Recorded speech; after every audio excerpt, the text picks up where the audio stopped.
What's up, you filthy casuals? Welcome to Casual Shenanigans Tech, a podcast where me, Germ Gaming, and wow, I haven't done my gamer tag in so long. That's not correct. I'm Jeremiah. This is Dave. Hey, Dave. Wow. Yeah, that's me. I'm also Evil Viking 13. Yes. Not so evil. Evil Viking 13. Evil Virgin Pilot 13. Tour guide. There's a lot of tags.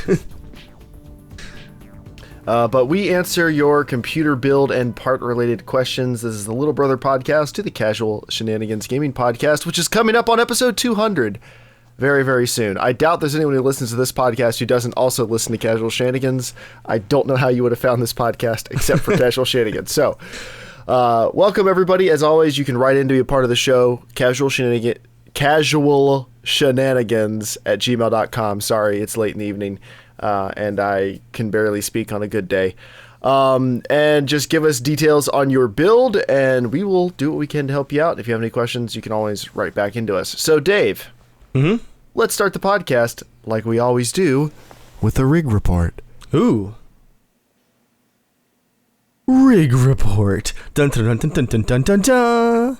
It's definitely just like a King's theme song now. It's not. It is. And I feel like you've been holding steady at like a nice amount where it's like, well, that's fine. If you keep going, it's gonna, you know. No, it's the King. Annoying. The King has arrived. The King. All right. Have you changed anything on your build in the last month? I have not, but I am troubleshooting two interesting things. One is that I've been getting a tab out in some games sometimes.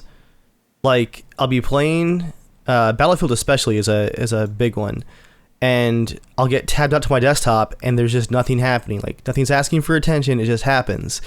And then tabbing in and out of a few full-screen games has resulted in, like, best way I can describe it is like TV snow for, like, a millisecond. Now, the TV snow thing, are you getting across the whole screen or just a part of it? Whole screen. Okay, because every once in a while I get like just a weird flicker, a vertical flicker up and down the monitor, and from what I've read online, like some G-Sync monitors just do that every once in a while. But it does it maybe once a day, and it's for like 2 frames, so you know it's not really a big deal. But it's definitely like it's like a loose cable scenario is what I'm feeling. So I've been like checking cable tightness because my desk has been moved back and forth quite a bit this week because of my other fun troubleshooting project. My router died again. It's kind of been like a zombie router since last November when I remodeled the office. I plugged it back in and it just wouldn't boot, and then I used your backup for like a week and randomly just tried the router again, the old one, and it worked again. And I really should have got it replaced back then, but I didn't because it was working again. And yeah, it died again. For good, it appears, this time. TP-Link is going to replace it though. Their support system was actually very responsive. It was like, I think, yeah, it was just one day of back and forth on the ticket, and they're like, okay, we're sending you a new one. But I definitely laughed. You can tell when they read off the script, right? Like the tech support script. I submitted the ticket like, hey guys, my router powered down when I moved it, and it just won't boot now. And they reply back with, hello, sir. Thank you for being a TP-Link customer. I regret to inform you that there actually may be a problem with your router. Like, I was like, well, yeah, that's pretty obvious. Like, it won't turn on. It's good that you agree with me. Yeah, considering it's broken. Excuse me. I'm also fighting a sinus infection. So, but yeah, they're replacing it. So that's been my fun extra bit of rig report for the week. It's the worst part. Stuff done. Well, nothing's gone wrong for me, but something's going right. I did get a 1080 Ti. I got a MSI Gaming X Super Dragon Ninja Raptor, or whatever they're calling it. It's a stupid name. And the heatsink is ridiculous. The heatsink is like a 2.5 slot, and it pokes out from the card. So like, imagine the card, it goes into the case, and you know, you've got like the metal tab on the end that you screw in. Mm-hmm. How far out from that does your heatsink extend on your 1080? I mean, it's definitely just 2 slots. Looking at it, it's not not vertically down. Sorry. How out? Like, how deep is the card? How far does it extend horizontally when it's mounted in your case past that metal tab that screws into the back of the case? Well, I'm over at the computer now. I mean, it's pretty far. I'd say like a good 7 inches maybe, but it's not. No, I'm sorry. All right. So I'm describing everything but the right, the right dimension. You see horizontally, so Right. All right. So depth from the when you're looking through your side window, from the PCI Express slot coming towards you. Yes. So depth from the motherboard towards the sidewall of the case. Yes, but specifically from where the tab screws into the case. Yeah. Past the tab towards the window. Maybe 3/4 of an inch. Exactly. This is like an inch and a half. It's stupid. So that was a very circumspect way of getting to this point. If Joel's listening right now, he just completely zoned out. You're measuring depth of graphics cards. He is gone. And of course it has lights and everything else. I guess I haven't fiddled with them. I plugged it in. My case doesn't have windows, and I'll never see anything that happens inside it. But it really sucks because following up on my video from last year, it really sucks because of that dual fan setup. I popped it into the potato masher just to see what happens, and I did think about this ahead of time. I hooked up another power supply because this card is a double 8-pin, and I was like, I'm not gonna run 2 sets of adapters to make this happen. That's probably not a smart idea. So I dug out my trusty Corsair 650 watt and it hooked it up, running externally from the case, which was interesting. Yeah. And then I went to put it in, but because of the way the potato masher's case is, like, it took me probably 25 minutes to get that screw in to support the card because it was such a narrow area I had to thread it through. Yeah. Oh my gosh, it was so aggravating. Like, I almost flipped the case on its side just so gravity could hold the card in. Like, I didn't trust the PCI Express slot on its own because this card is heavy. It is stinking heavy. Right. We're at the point now where, like, you have to have a backplate on a card or it's going to flex way too much. But anyway, I put that into the potato masher and did some tests. I tested Dishonored 2, Doom, The Witcher 3, and Battlefield 1 at 1080p, 1440p, and 4K, completely max settings, totally unlocked frame rate, and I compared that against my personal rig. Now, that video will be going live in a couple days, but as a special preview for Casual Shenanigans listeners, Dave, would you like to guess what some of those results were? I can't handle the suspense, to be honest. All right, hold on. Well, I'm opened up Windows Explorer, and I was like, wait a second, we have to think about what this means. Okay, let me let me bring up the thing so I can actually open up the screenshots. Okay. So in Battlefield 1, at 1080p, maxed out, what type of FPS do you think my computer was averaging with the 1080 Ti? At resolution? 1080p. Oh, man. I mean, that's 1080 Ti. It's a monster card. Yeah, okay. I'm doing the math right now. I'm going to say maxed out 180 FPS. Average 169. Maxed out at 201, although I've got an FPS limit of 200. So, who knows if it could have gone higher than that. But a max of 160, or average of 169. Potato Masher with a 1080 Ti averaged 95. Now, so quite a bit slower. Yeah. But well above 60. Now, it gets interesting, though. At 1440p, what do you think that 1080 Ti was doing? And you're going to probably be really sad when you hear. Oh, man, I bet it's really badly bottlenecked. No, on my personal rig, though. Like, how well do you think it did on my personal rig at your chosen resolution? And keep in mind, you have a 144 hertz monitor. Like 135. Yeah, it was 128 average, 152 max. So that would fill out your 1440p G-Sync monitor very nicely. And then the Masher averaged 90 with a max of 112, so barely any slower. Nice. That's not terrible. Exactly. All right, now we get to 4K. Okay, so what do you think my computer averaged at 4K? Completely maxed out. 90. 78. Ooh. But that averaged max of 87. But I mean, that's awesome at 4K maxed out. My ratio was messed up because 1440p is a smaller jump from 1080 than 4K. I mean, this is all guesstimated anyway. The Masher averaged 81. 3 FPS better. for no particular reason. I mean, that's just within the realm of like margin of error. Exactly. So like it's obviously that processor is a bottleneck at 1080p, but it's well above 60 FPS. Like, it's not a bottleneck to the point where I'm like, well, I don't see why anybody would want to use this, A more significant bottleneck would have been The Witcher 3, where at 1080p, my computer averaged 148 and the masher averaged 97. And then when you go to 1440p, my PC averaged 102, masher averaged 83. And then at 4K, my computer averaged 58, the masher averaged 55. So that gap narrows quite a bit, which just goes to show your processor doesn't matter that much. That's the big takeaway. Now, this time I did do some frame time comparisons. Now, given that this is running completely unlocked, you would expect there to be some spikes in the frame timing, and there certainly was. And the masher was quite a bit worse. So that does show you that like a much better, newer processor is going to handle games better. But with just doing some quick experiments, locking the frame rate manually, the masher still did really well. Like, I don't know why anyone would pair an i5 750 with a 1080 Ti, given that a 1080 Ti cost like as much as my whole first gaming PC. Yeah. But it's not crazy. That's the takeaway. Still works okay. Video to come soon. It's just as good as what if you paired a 4K monitor with your potato masher concepts? Just like, why would you do that? But you could. But Science says we have to know. All right, Dave. Yes. Ready to answer some questions? Let's do it.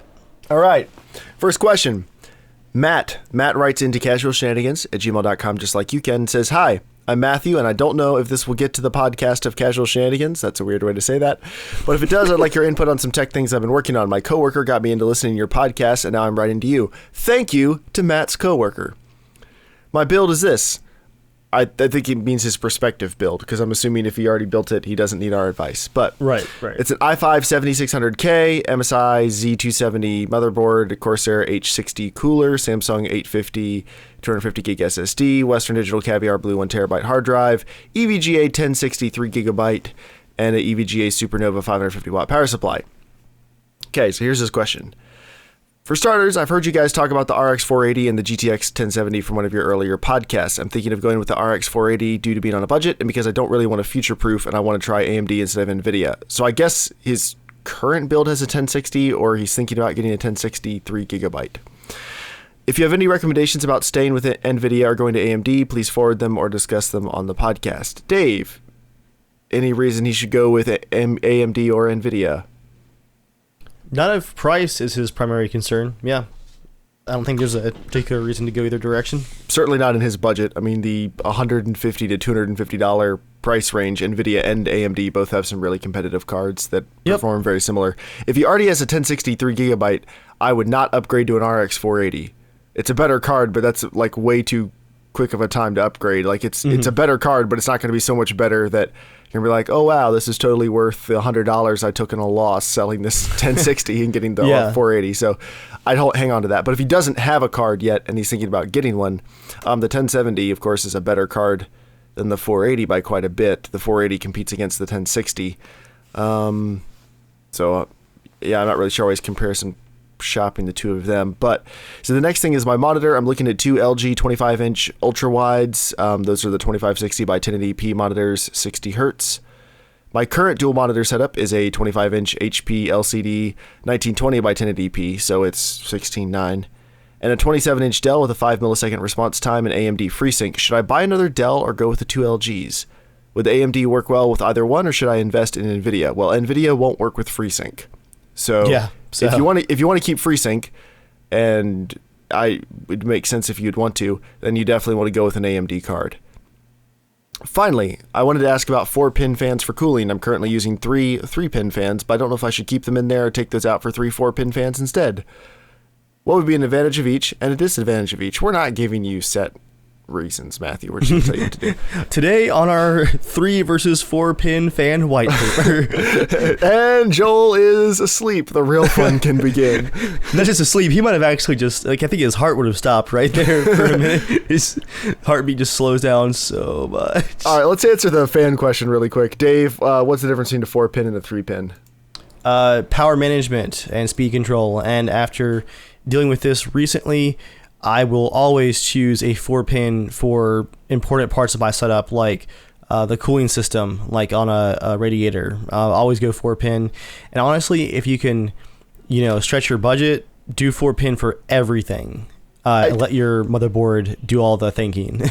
I'm starting to think this is his current build he's talking about, because he says he's currently using 3 pin fans. So maybe he's already built this thing and has a 1060 in it. If you're already using 3 pin fans, I guess if you don't have any cooling problems, I don't know if I'd change anything, just because why spend money you don't need to. But if you're like doing a new build, I agree with Dave. The money difference between a 3 pin and a 4 pin is nothing. Yeah. Go ahead and get the one that lets your motherboard do the thinking for you. Hey, that's my line. Copyright TM. I guess if there's any advantage of the 3 pin, it would be slightly cheaper. It can be significantly cheaper. I think like 30% or more cheaper. Yeah, but how much is a 4 pin fan? $7? No, like a good one's like $20. Oh yeah, for a really good one. But I mean, if he's getting a more budget no, sir, a really good one's like $35. All right, I meant like a really decent one, I guess. My Prolima Tech was only $20, and it's an incredible fan. I mean, well, okay, maybe incredible is selling a fan too short. Joel is definitely just hating this right now. Let's talk about whether a fan can or cannot be incredible, shall we? But anyway, back to his monitors. So it sounds like he has a 27-inch Dell with a 5 millisecond response time and FreeSync. So should he get 2 LG ultra-wide 25 inchers running at 60 hertz? Presumably no FreeSync. An AMD card would work fine with either of those setups. An NVIDIA card would work fine with either of those setups, except it won't support FreeSync. So if you're currently using a 1063 gigabyte with a FreeSync monitor, you're not getting your money's worth out of the monitor. And in that case, yeah, I might sell the 1060 and go with an RX 480 or an RX 580. I mean, I don't know. What do you think, Dave? Personally, I'd probably keep the larger monitor with whatever sync technology that I was currently using, because it's awesome. I think it's pretty important. Yeah, so in that case, I guess go with an AMD card, so you can actually use the sync technology. Because right now it sounds like you're not able to use it. Yeah, I mean, that's simple enough. I don't really like the idea of the 25-inch ultra-wides, just because that's a small monitor. I mean, a 25 inch is like a perfectly reasonable size monitor, but you stretch it across an ultra wide, like a 21:9 aspect ratio, and then all of a sudden it's a really short monitor. Like, it's a really short wide monitor. I've seen them in person, and I thought they were way too small for me. But I also think 25 inches are too small for a monitor, Jeremiah said from his ivory tower. Well, I also think a 27 inch is too small too. So, oh boy. And honestly, I'm looking at this 32 thinking it could be a 35, but it's a slippery slope. I know that a 40 inch is too large for my desk, because I had a 40 inch and I was like, well, this has got to go back. 32 seems like a pretty reasonable size to me. Pretty reasonable, middle of the road G-Sync 4K monitor. Yeah, but I think if I was you, Matt, I would stick with the current setup you have now. I would get an AMD card. I'd use FreeSync. Yeah. All right. Alan writes in. Alan says, "Hi from Ireland.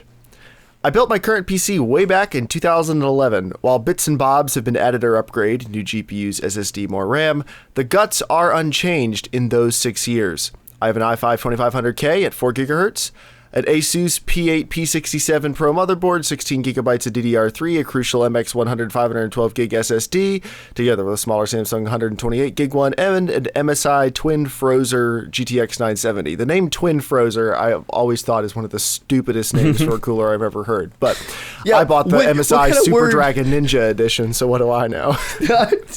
But still, like Frozer, it sounds like a grammar mistake, not a name for something. Yeah, like freezer? Frozen? Yeah, Frozer. Sure. What were you going for? You're missing a vowel. Like, best case scenario, this is a spelling mistake. I don't know. Anyway, this has been a great value rig for me, standing up to everything I could throw at it for both gaming and some moderately heavy data crunching that I do in my professional life.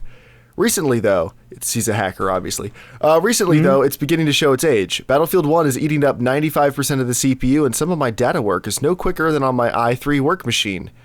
So I'm interested in potentially upgrading. This would be a CPU motherboard RAM upgrade. I have everything else and about 400 to 500 euros to spend. 8 gigs of RAM is fine, but it would need to be single stick, so I guess my first question is, what would you recommend? I've realized that I did not make a build for this, so I will do that while we talk. He says, my second question, though, is whether now or in the next few months is even a good time to do this. For my own information searching, it seems that Intel is sandbagging, and AMD's relatively lackluster performance in the past decade have rendered the real-world benefits of an upgrade pretty slight for the money involved. He says, until Ryzen, at least.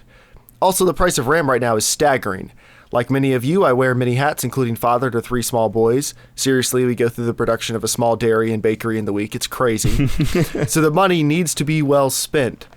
Would I be better served keeping my powder dry for the mid-range Ryzens? From a work... That turn of phrase. From a work, and to be clear, this is a lesser use from my PC perspective, a hexa-core CPU would make a lot of sense, but not at the expense of the gaming side. Does it make any sense at all to be worried about high CPU usage in Battlefield 1 when that game seems to bring pretty much every proc on the market to its knees? Can Tech Build Ghost answer these questions? Anyway, thanks for your time and keep up the good work on the podcasts, Alan. Thanks, Alan. Critic Ghost says, spend your money wisely.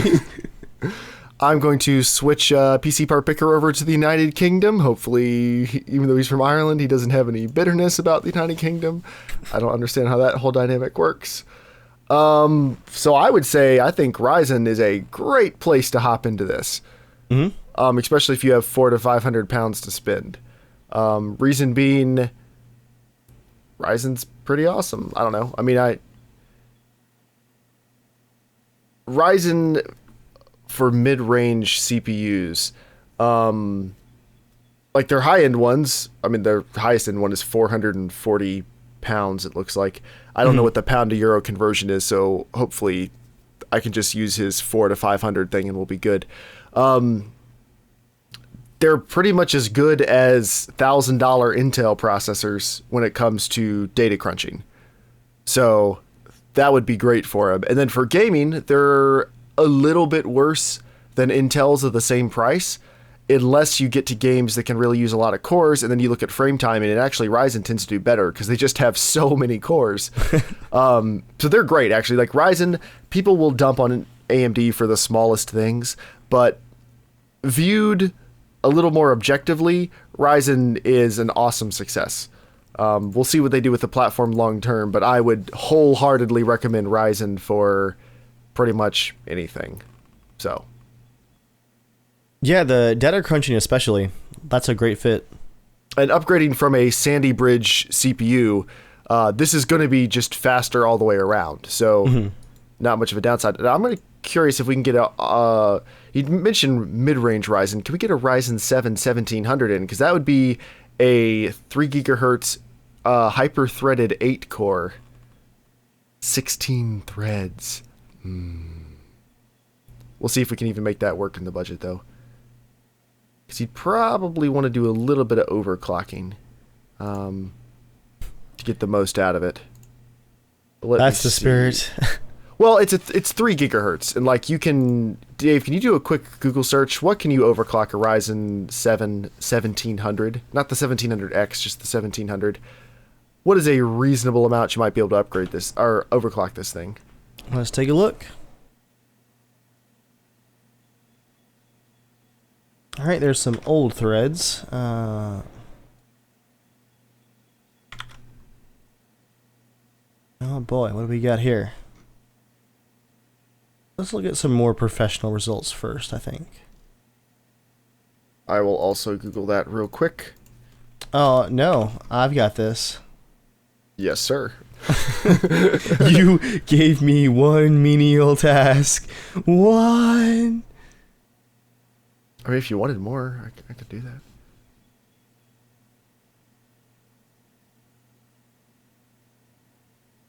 Yeah, so an initial scan of the results here looks like it's a great overclocker.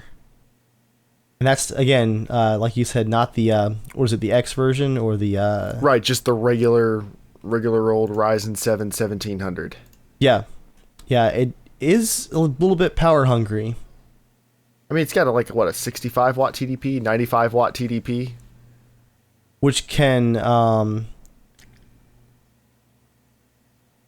actually, it's 65 watt TDP.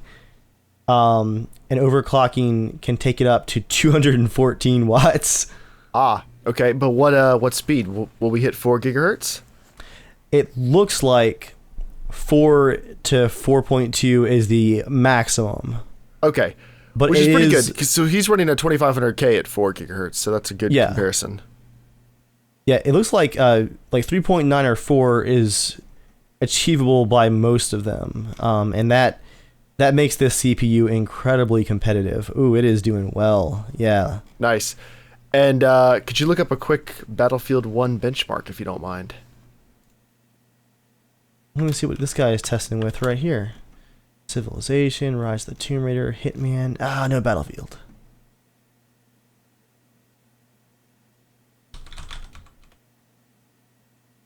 Why was there a search request for Ryzen 1700 overclock Battlefield 5?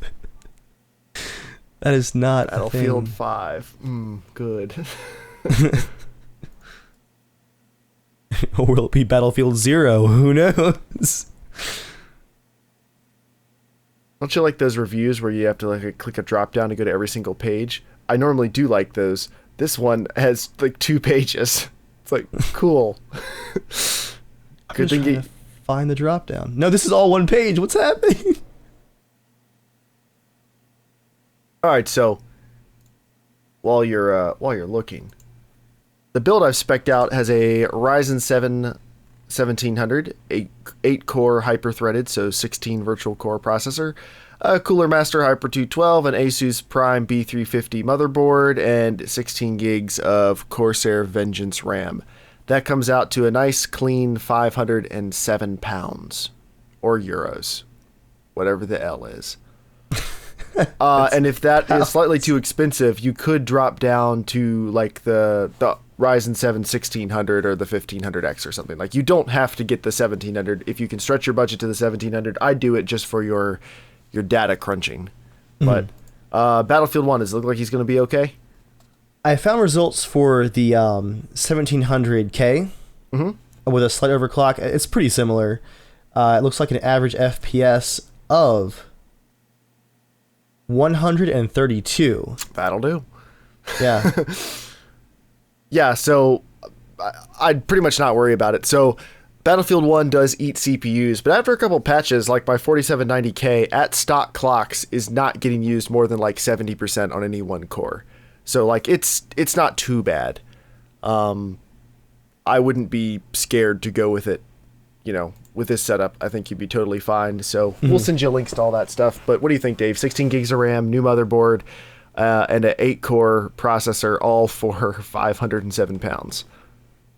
That sounds responsible to me. It does. That sounds like that'll last a while. And that'll certainly be good enough that your 970 is going to get beat to death by Battlefield 1 before the rest of the setup would. And it should be good for quite a long time. So yeah. On to the next one. Forrest. Forrest has written into the podcast before asking about a CPU upgrade, and he wrote back to us, and I thought this was entertaining. Hey guys, so I wrote in a while back asking if I should upgrade my processor from an i5 4460 to an i7 4790K. Well, I have a story to tell. One of sadness and stupidity. Oh no. Ever since I built my PC back in early 2015, I've had a stuttering frame rate when playing newer games, especially Fallout 4. I always chalked it up to my PC being underpowered, or the games being poorly optimized, and I believe this is one of the reasons he was asking about upgrading to a 4790K, and I don't remember off the top of my head for sure, but I feel like we were both a little confused as to why it was running slowly with a 4460, because that's not a terrible processor. Well, Mass Effect Andromeda came out, and I found myself unable to play it because I got to a point where my frame rate dropped to less than 10 FPS. Fed up with my performance in games, I pulled up MSI Afterburner and noticed my CPU was getting maxed out. So I ordered a new CPU, the i7 4790. What I failed to do was check my CPU temperature. And now you see where this is going. No. My new processor arrived, and I hopped into the BIOS setup real quick to see who the manufacturer was, and I noticed the CPU was sitting at 90 degrees Celsius. It turns out my problems weren't coming from my CPU being outdated. The heatsink had come loose, and my processor was getting throttled. I swapped the processors anyway, and last night I played Fallout 4 hitch-free for the first time. It was glorious. You didn't play it hitch-free. It's a Bethesda game. There were still bugs. They were just better. Overall, I'm happy I upgraded, but I just thought I'd share my tale of woe. Thanks for everything you guys do. Your show is the best. Forrest. He's putting all the blame on his CPU, and the whole time his CPU is like crying slow tears. You're killing me. I tried. My one of my favorite / boy, I'm glad this didn't turn out badly. Stories gaming in college was me and my roommate were playing Operation Flashpoint, a terribly optimized game that we blame for destroying several pieces of equipment. Yep. We were playing it one night. Or Operation Flashpoint Dragon Rising, I think. Dragon Rising, yep. Yeah. And he was like, do you smell something burning? And I was like, now that you mention it, it does smell a little electrical in here, if you know what I mean. You know that we just cut on the heater and we're not sure if the house is going to burn down smell. So he was like, something's not right. And then his computer blue screens as if on cue. He boots it up. He's like, wonder what that is.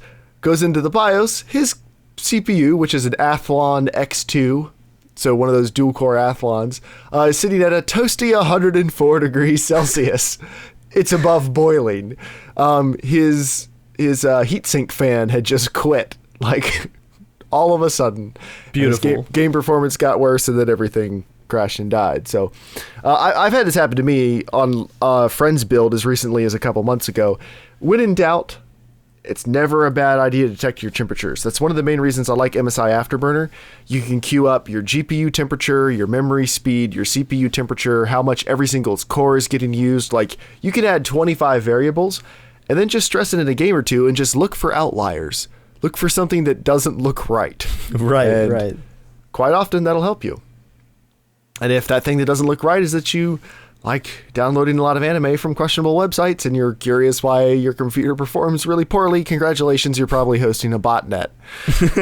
Forrest also asks, P.S. I was wondering if there's going to be a way to purchase a copy of Norman once Joel is finished. I wasn't around for the Kickstarter, and I'd really like to see it. We'd really like to see it too, Forrest. I don't mind saying that because Joel is doubtless asleep. Love you, buddy. We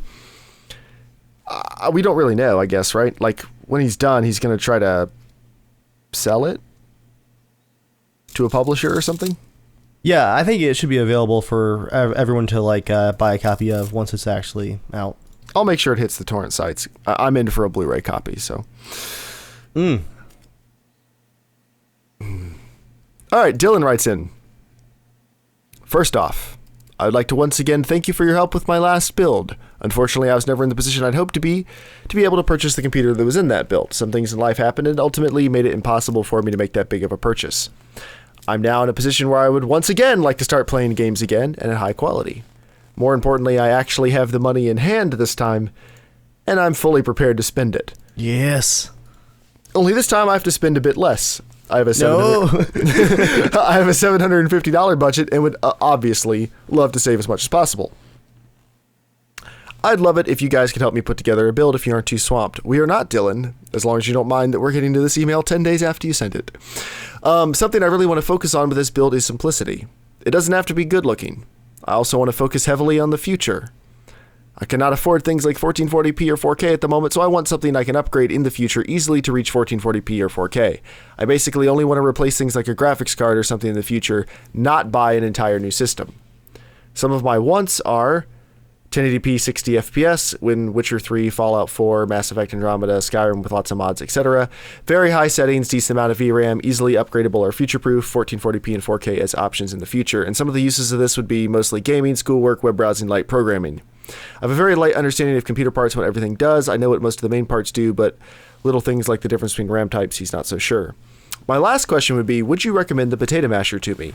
I've been really watching videos of that series lately, and I love the look of it, but would it really fit most of my wants? Will it be easily upgradable in the future? I'd love if I could just go with the Potato Masher so I could save a lot of money.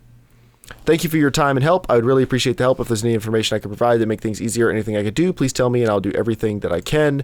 And then he writes back in and sends a sample list, and he says, This is the build I have so far. I made it with the help of some friends of mine. I think this build is pretty good and will give me a lot of what I want right now. Good upgradability for the future and about 1080p 60 FPS on games like Fallout 4 and Witcher 3. I already have Windows 10, a monitor, keyboard, speakers, and a mouse, so that's covered. Do you think it'd be worth adding an SSD? If you guys could let me know what you think and possibly make some changes, let me know. Would love your feedback. So, here is the build he sent in. It has an i5 7500, an MSI motherboard, 8 gigs of RAM, a Hitachi Deskstar 2 terabyte hard drive, an MSI RX 580 graphics card, a deep cool Tesseract case, a Roswell 550 watt power supply, and a TP-Link Wi-Fi adapter for a nice cool $786. Me. Well, no, it's not terrible. We'll get to that in a second, though. So his question that he asked in the last he sent 2 emails. The first email asked, would I recommend the Potato Masher to him? And no, I would not. The reason is he says he wants 1080p, 60 FPS, very high settings with tons of mods and everything like that. So maybe the Potato Masher Pro, but the Potato Masher is just not going to be that fast. Also, for upgradability, the Potato Masher is pretty dated. Parts of it were dated when I built it. Now is like part of the appeal. So a lot of that would not be upgradable in the future at all. Like it's DDR3 RAM. The motherboard doesn't even have USB 3. The CPU socket has been dead for a very long time. Like, it's great for a standalone budget gaming rig, but if you're going to upgrade anything, like you can upgrade the GPU pretty easily, you can upgrade the storage, et cetera, et cetera. But right. The motherboard and CPU and RAM all would have to be upgraded together for at least a couple $100. So I would get a much newer motherboard, RAM, and CPU. So Dave, do you have access to his list? I don't. Okay, here. Let me send it to you real quick here. I think his list is okay. I don't think it's amazing. For $786. The reasons are that's a locked 4-core Intel processor for $200. It's slow G-Skill RAM. The hard drive's fine. Nothing really wrong with that. It's an MSI RX 580 8GB video card for $286. That's too much because that's really an RX 480, and almost $300 is way too much money to spend on one of those. Mm-hmm. Case is fine. Power supply, it's fine. Although it doesn't have a price on this list, so it's not counted into his price. And then the Wi-Fi adapter, probably fine. You don't need to spend that much on one. A $20 one would be fine, but whatever. Doesn't really matter. I don't know. It's just not grabbing me as being that great. Like, I think the parts are a little overpriced, and he's not getting a ton of value for that money. And especially when it comes to the CPU, I think that's just a pretty boring choice. I think the CPU and the graphics card are both safe choices where he's spending too much money, and there are going to be some better options out there for sure. Yeah. So I've put together this list. Similar idea. There you go. It's an Ryzen 5 1500X. That's a 3.5 gigahertz hyper-threaded quad-core processor for $190. Which is pretty much going to be the same core for core as that Intel, but it's $10 cheaper. It's overclockable and it's hyper-threaded. 8 gigs of slightly faster RAM, but it's cheaper. A GTX 1060 6GB graphics card for $215, so $70 cheaper. And then a nice EVGA semi-modular power supply. Actually added into the budget, unlike his last one, and all that comes out to $753. So it's like $30 cheaper. So there's nothing like incredibly special about this build, other than the CPU would be a little bit better, GPU would be about the same, quite a bit cheaper. So it's just a little more value for your money. To answer his question though, of like, does he need to spend that much money? If you really want very high settings at 60 FPS or greater in all these modern games, you're gonna need a pretty killer GPU. You're not going to be able to hit very high settings at 60 FPS plus in every single game anyway, just because there's always going to be a game that can beat a GPU into submission. Like, they're never going to make a GPU that's just too good. We're getting to the point with 1080p where high-end GPUs from like 4 years ago are still totally fine, or 3 years ago. But, mid-range stuff in your budget is still just not going to be there yet. So if you consider like that high settings is probably fine, then yeah, you'll be good with either one of these setups. Just, I wouldn't count on very high just because there's always going to be something that can bring you to your knees, and don't worry about it. You know, the difference between high and very high, if nobody told you, you wouldn't know you were playing on one setting or the other in most cases. Like a direct side-by-side comparison shot, maybe. Someone like Dave, who knows exactly what he's looking for, or me, I know pretty much what I'm looking for. Like, you could probably spot those differences. Most people, you're never going to notice or care. You're just going to notice that the frame rate's great and the game looks great. And that's it. Move on. So say all that to say, Dave, I mean, what do you think about the list I sent over? Would you change anything? Anything you'd do better? Any way he could save a bunch of money if he didn't want to go this route? No, I was just looking at the list here as my voice fades away into oblivion, and thinking, like, it's funny how just a couple of small changes make a pretty big difference, because looking at the initial list, like, it wasn't, like you said, it wasn't a bad build, it just wasn't exciting, and I know that I would actually hesitate to spend my money on that list of parts, but with the changes, yeah, you're definitely getting a lot more for what you're paying. And I'm gonna, just because I'm curious, I'm going to, what on earth is this thing doing? Hold on, let me, it's being squirrely for a second here. Let me click on the list I just sent you. I'm going to edit this parts list again, and I'm going to see, so staying under $800, I'm going to see how crazy we can get on the GPU by dropping the CPU down to, I'm going to keep with a Ryzen just because, well, some stuff has apparently gone out of stock while we've been on the phone. You could get a G4560 if you wanted to go really cheap. That's the Pentium hyper-threaded dual core. The 4560. That's the hyper-threaded dual core. He could get that and ride that out for a couple years, but I don't really think that's a smart decision necessarily. No, I don't think so. Okay, so the R5 1400 saves us a little bit of money. That is I think it's a hyper-threaded quad core. I know it's a quad core. I'm not sure if it's hyper-threaded or not. We're going to go with a cheaper motherboard. All right. Go with cheaper motherboard. Okay, and that gives us a bit more money. Let's see what we can get. Cheapest 1070s and 1080s. What are they going for? And then, why the heck not? Let's see what a 980 Ti is going for these days.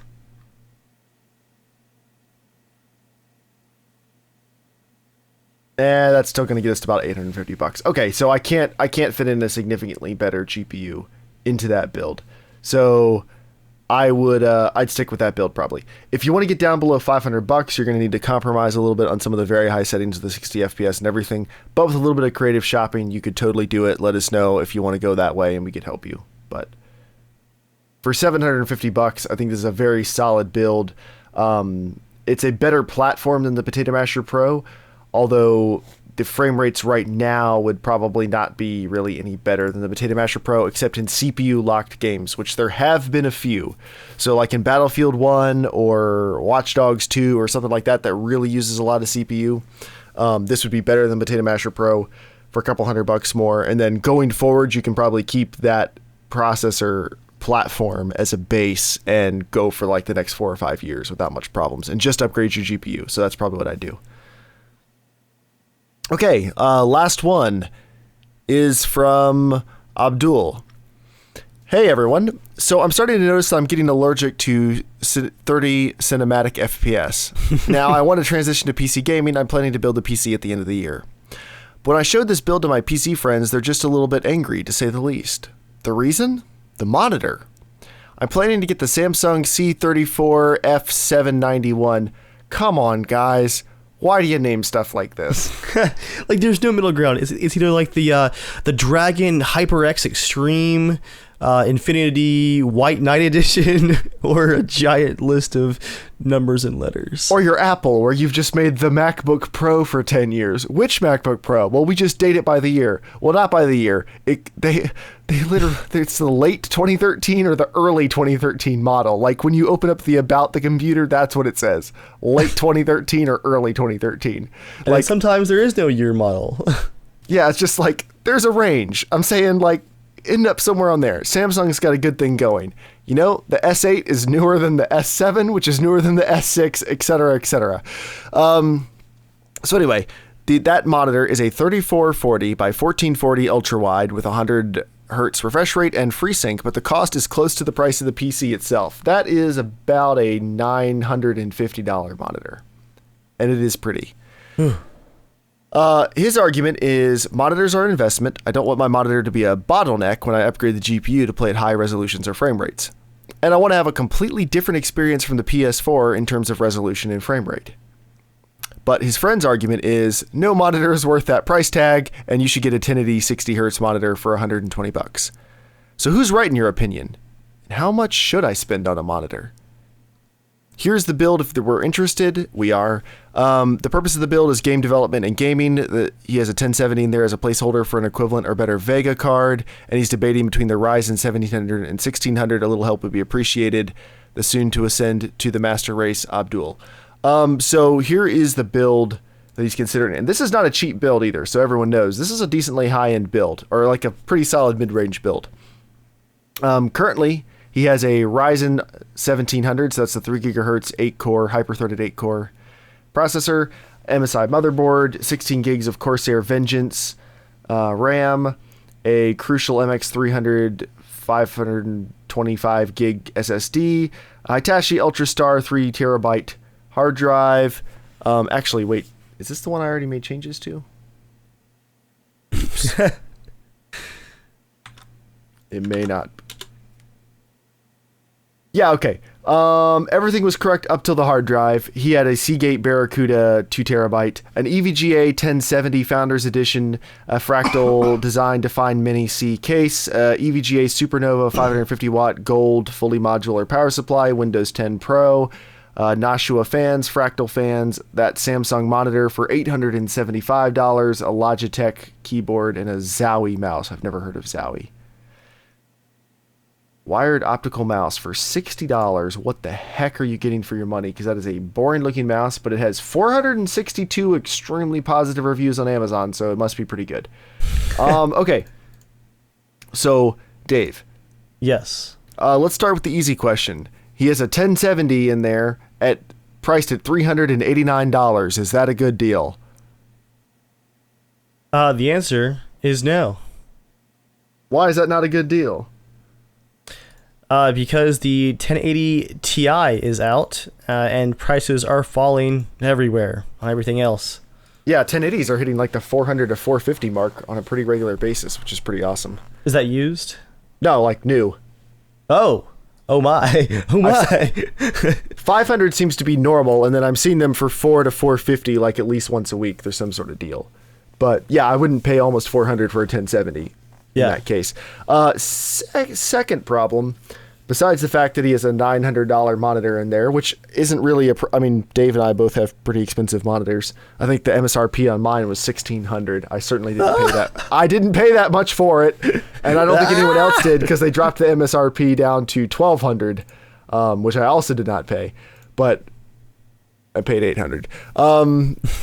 But like I'm saying, you know, the high-end monitor market gets pretty crazy pretty quick. But Dave also has a $750 monitor. $700? No. I went for the ViewSonic, which is it's not below $600. No, it's not below $600 either. $600 or $700. I actually can't remember. Yeah, I thought it was like $700. But anyway, Dave's got a 1440p G-Sync. The biggest problem I see right now is you want to get a $900 monitor that with FreeSync to go with your NVIDIA card, and you're banking on a good Vega card coming out in the coming months that you'll be able to use with that monitor. I would not take that gamble because Vega doesn't exist yet. It doesn't exist till AMD releases it and we see some benchmarks.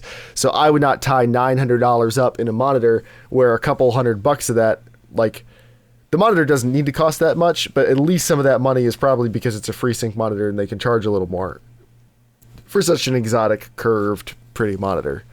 So say all that to say, he wants a different experience than his PS4 in terms of resolution and frame rate.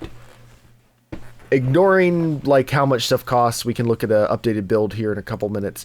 But Dave, what would you do if you were looking for a different experience from your PS4 in terms of resolution and frame rate?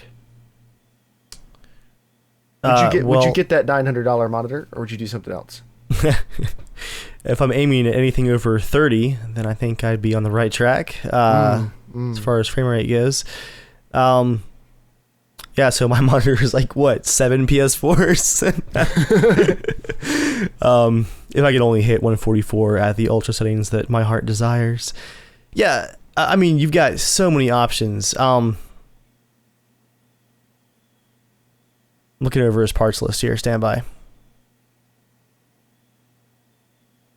Actually, I want to address the monitor question first. Okay. So, I'll let you handle the handle your questions. I've been thinking about this monitor. We've been laughing about it. I checked, mine is 700 even. You know, I've been surprisingly happy with it, and this is coming from somebody who, like, I always buy the Amazon warehouse deals.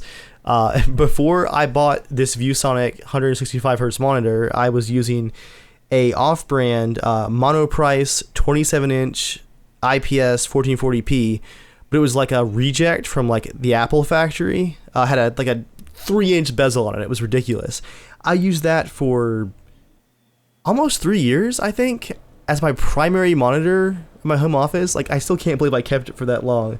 I mean, I love deals, but yeah, sometimes the quality really is worth paying for. And there's a few things I've come around on, my desk chair and my monitors being one of them.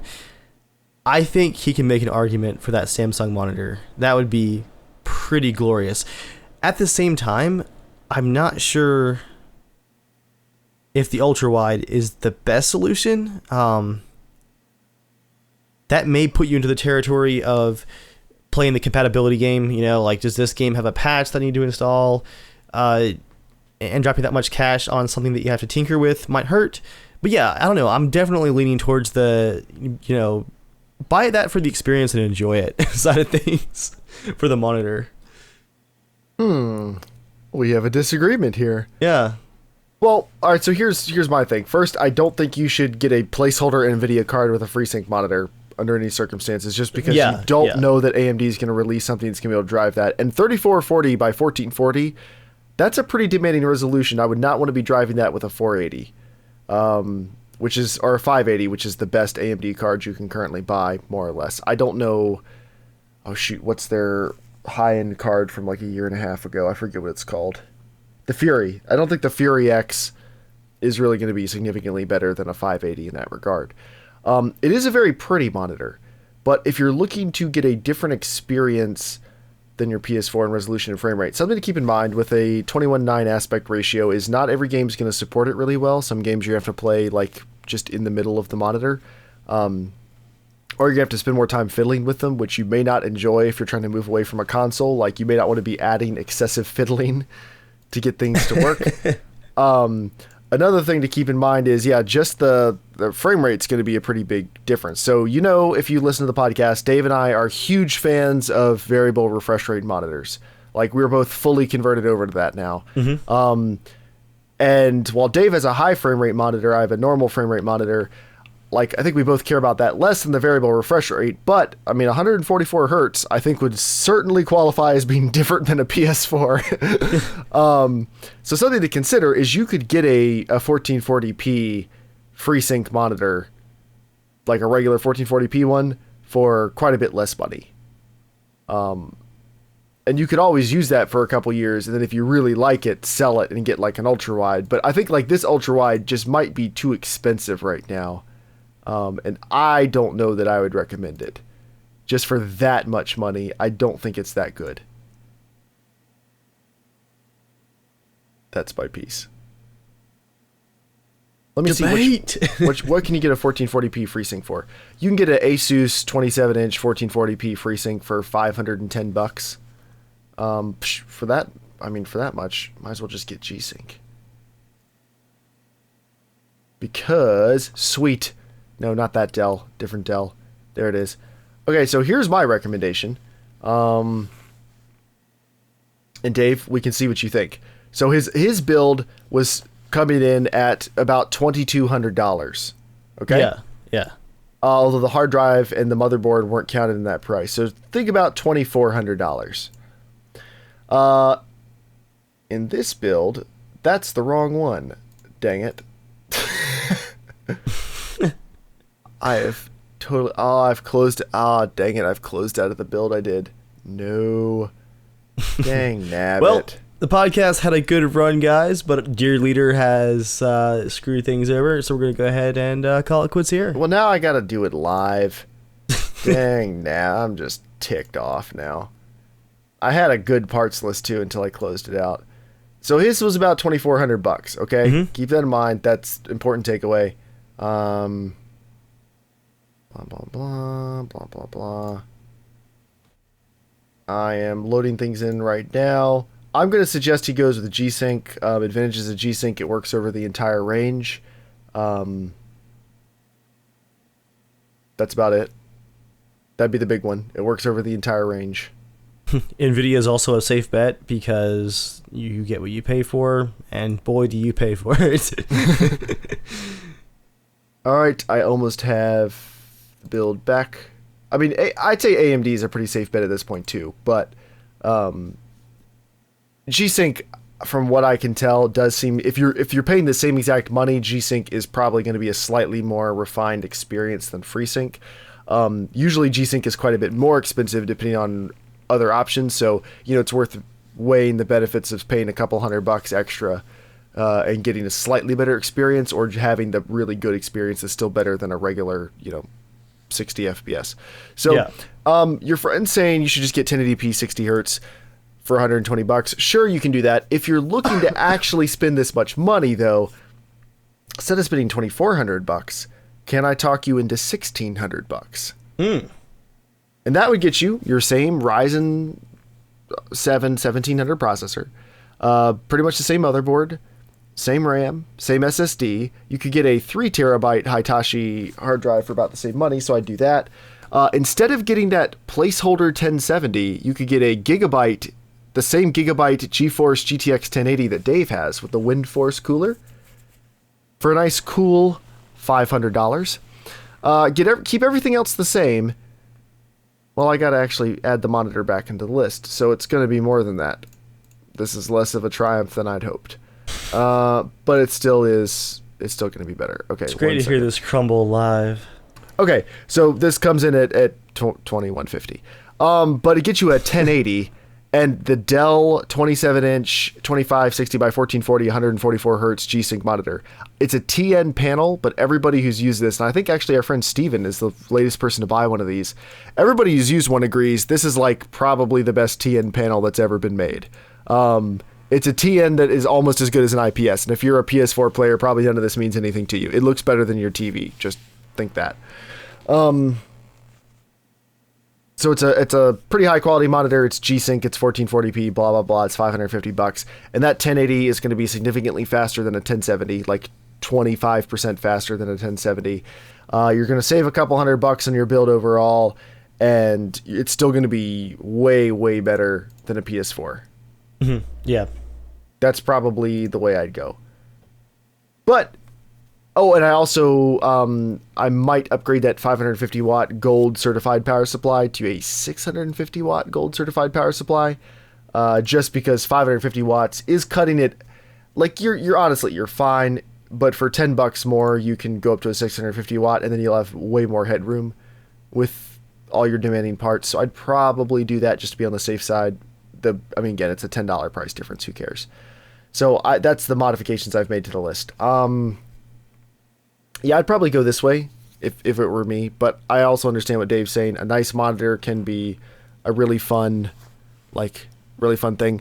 I don't agree with what he says that monitors are an investment. It's not an investment. It's a depreciating piece of electronics that's going to be worth nothing in 10 years. So I wouldn't get too hung up on it. I don't think I'd go ultra wide.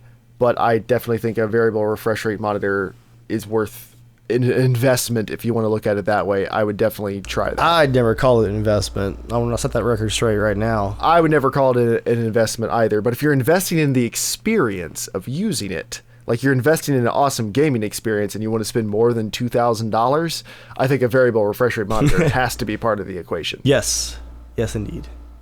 So you can get a lot of this raw performance for, you know, about $1,000, but you're not going to get such a nice monitor. You're not going to get like such high quality components. Like he's really spending the money to do a really nice job. So, you know, I don't think that monitor is worth like $400 more than the monitor I linked. If you want to go with an ultra wide, there are ultra wide options. Also, your friends aren't necessarily wrong that, like, if you're switching to PC for the first time, it's not necessarily a terrible idea to just get a basic monitor and use it for a while, you know? That's true. Like a 1080p 60 hertz monitor would be like $120, like your friend said. You could always just use that for a couple months and be like, okay, I like PC gaming. This is definitely worth it. I'm ready to upgrade. Or maybe you'll use it and you're like, holy crap, this is so much better than what I'm used to. I feel no need to upgrade. You never know. And you could save some money on a GPU if you went that way as well. So worth keeping in mind. But Dave, any other thoughts on that? Nope. I am conserving my voice, so words fewer as possible. Yeah, my voice is starting to get a little strained too. But yeah, some interesting questions. I like that it wasn't all builds this time. I like answering people's other stuff. Good build times. related things. But whether you have a build or you have another question, as always, you can write into casualshenanigans@gmail.com and we will do our best to answer it. So I hope everybody enjoyed this episode. Let us know if you have any questions, if we answered your question this time. And until next time, Dave, what should people do?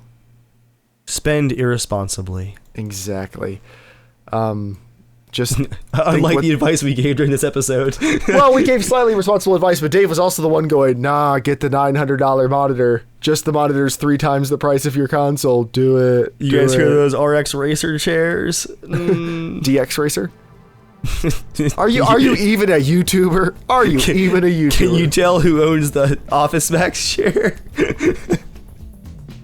I own a Lazy Boy desk chair, and my only regret is that it's not a Lazy Boy recliner. Well, there you have it.